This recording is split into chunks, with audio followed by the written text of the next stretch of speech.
সাগরের মাঝখানে এক পাহাড়, ওই পাহাড়ের উপরে বসে 500 বছর টানা আল্লাহর ইবাদত। দিনে আর রাতে একবার করে নিচে নামতেন। সেখানে আল্লাহ তাআলা পাথরের ভেতর থেকে তার জন্য মিঠা পানির ব্যবস্থা করে দিয়েছেন, আর একটা ডালিম গাছের ব্যবস্থা করে দিয়েছেন। সকালে নামলে একটা টসটসে ডালিম, রাতে নামলে টসটসে ডালিম। এগুলো খেয়ে খেয়ে 500 বছর সে আল্লাহর ইবাদত করেছে। আল্লাহর দরবারে কিয়ামতের কঠিন ময়দানে যখন লোকটা হাজির হয়ে যাবে, আল্লাহ বলবেন 500 বছর ইবাদত করছে তো আমার দয়ায় আমার বান্দারে জান্নাত দাও। এই বান্দা বলে বালবি আমালি, আল্লাহ তোমার দয়া লাগবে কেন? আমি আমার আমল দিয়ে জান্নাতে যেতে চাই। আল্লাহ বলবেন তাই ঠিক আছে, তোমার 500 বছরের ইবাদত এক পাল্লায় রাখো। আর আল্লাহ বললেন আমি যে দয়া করে সৌন্দর্য দেখার জন্য তোমার দুটা চোখ দিয়েছিলাম, দুটা নয় একটা চোখ আরেক পাল্লায় রাখো। রাখা হবে, দেখা যাবে ওই 500 বছরের ইবাদত হালকা হয়েছে, আর মুহূর্তের মধ্যে আল্লাহর দেয়া একটা চোখের নেয়ামত ভারী হয়ে গিয়েছে।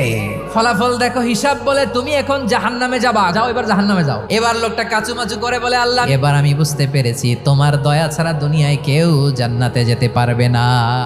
এমন 4টি জনপ্রিয় ইসরায়েলি পণ্য যা অবশ্যই বাংলাদেশে ব্যান করা উচিত। সর্বপ্রথম 1 নম্বরে হলো পেপসি। এর মালিকাধীন ব্র্যান্ডগুলোর মধ্যে রয়েছে 7 Up, Mirinda, Mountain Dew, Lay's আর অন্যান্য ব্র্যান্ড।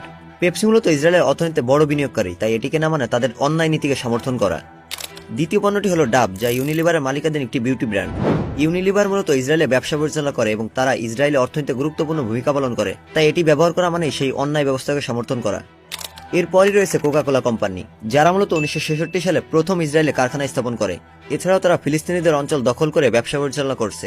এছাড়াও শুধু কোক নয়, এই কোম্পানির কিনলে, স্প্রাইট, ফান্টা সবই এই ইসরায়েলের সঙ্গে জড়িত। এবং সর্বশেষ 4 নম্বরে রয়েছে জনপ্রিয় ব্র্যান্ড পুমা। পুমা মূলত ইসরায়েলের ফুটবল অ্যাসোসিয়েশনের প্রধান স্পন্সর, যারা ফিলিস্তিনিদের জায়গা দখল করে ক্লাব পরিচালনা করছে। অর্থাৎ পুমার পণ্য কিনলে আমরা সেই অন্যায়কে সমর্থন করছি। এমন 4টি জনপ্রিয় ইসরায়েলি পণ্য যা অবশ্যই বাংলাদেশে ব্যান করা উচিত। সর্বপ্রথম 1 নম্বরে হলো পেপসি। এর মালিকাধীন ব্র্যান্ডগুলোর মধ্যে রয়েছে 7 Up, Mirinda, Mountain Dew, Lay's আর অন্যান্য ব্র্যান্ড। পেপসি মূলত ইসরায়েলের অর্থনীতিতে বড় বিনিয়োগকারী, তাই এটিকে না মানে তাদের অন্যায় নীতিকে সমর্থন করা।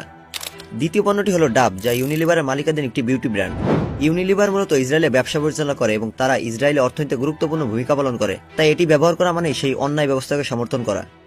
এরপরই রয়েছে কোকা কোলা কোম্পানি, যারা মূলত 1966 সালে প্রথম ইসরায়েলে কারখানা স্থাপন করে। এছাড়াও তারা ফিলিস্তিনিদের অঞ্চল দখল করে ব্যবসা পরিচালনা করছে। এছাড়াও শুধু কোক নয়, এই কোম্পানির কিনলে, স্প্রাইট, ফান্টা সবই এই ইসরায়েলের সঙ্গে জড়িত।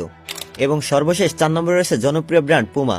পুমা মূলত ইসরায়েলের ফুটবল অ্যাসোসিয়েশনের প্রধান স্পন্সর, যারা ফিলিস্তিনিদের জায়গা দখল করে ক্লাব পরিচালনা করছে। অর্থাৎ পুমার পণ্য কিনলে আমরা সেই অন্যায়কে সমর্থন করছি। এমন 4টি জনপ্রিয় ইসরায়েলি পণ্য যা অবশ্যই বাংলাদেশে ব্যান করা উচিত। সর্বপ্রথম 1 নম্বরে হলো পেপসি। এর মালিকাধীন ব্র্যান্ডগুলোর মধ্যে রয়েছে 7 Up, Mirinda, Mountain Dew, Lay's আর অন্যান্য ব্র্যান্ড। পেপসি মূলত ইসরায়েলের অর্থনীতিতে বড় বিনিয়োগকারী, তাই এটিকে না মানে তাদের অন্যায় নীতিকে সমর্থন করা। দ্বিতীয় পণ্যটি হলো ডাব, যা